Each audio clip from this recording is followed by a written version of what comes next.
દુષ્કર્મ કેસના દોષિત આશારામની વચગાળાના જામીન અરજીનો મામલો સામે આવી રહ્યો છે। ગુજરાત હાઈકોર્ટના 2 જજોની બેન્ચમાં સંમતિ ન સાધતા કેસ થયો હતો ડિફર। હવે આ મામલો ચીફ જસ્ટિસને મોકલી આપવામાં આવશે। જસ્ટિસ ઇલેશ વોરા 3 મહિનાના જામીન આપવા તૈયાર હતા। જસ્ટિસ સંદીપ ભટ્ટે 3 મહિનાના જામીન આપવા માટે અસંમતિ દર્શાવી હતી। ચીફ જસ્ટિસ સમક્ષ ગયેલો આ મામલો હવે અન્ય જજ નક્કી કરશે। આગામી દિવસોમાં વધુ સુનાવણી આ મુદ્દે હાથ ધરવામાં આવશે। વધુ માહિતી મેળવીશું। જયેશ સંવાદદાતા અમારી સાથે ફોનલાઈન ઉપર જોડાઈ ચૂક્યા છે। જયેશ, જે પ્રકારે આખો આજે મામલો સામે આવ્યો હતો વચગાળાની જામીન અરજીને લઈને વધુ અપડેટ શું આવી રહી છે?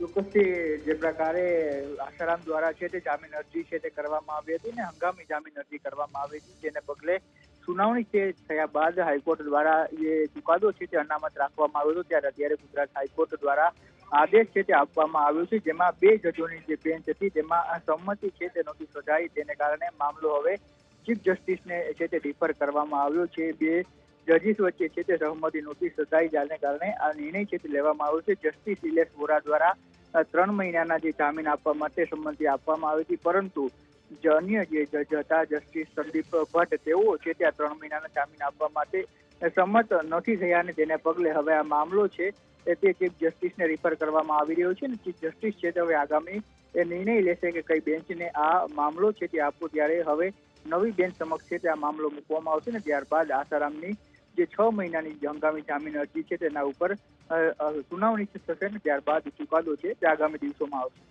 આભાર જયેશ માહિતી બદલ।